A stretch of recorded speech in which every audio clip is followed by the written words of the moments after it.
Hello friends, in this video I will show you how to replace the maintenance box on Epson Workforce Pro WF-C5790 model. So the maintenance box is on the rear side of the printer, so we have to rotate it. And here is the maintenance box. How to replace it: push down this handle and take out this rear cover. Now slide out the maintenance box,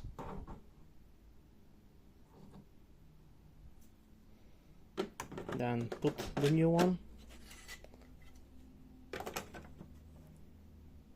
place the cover, and that's it. Thank you very much. Good luck.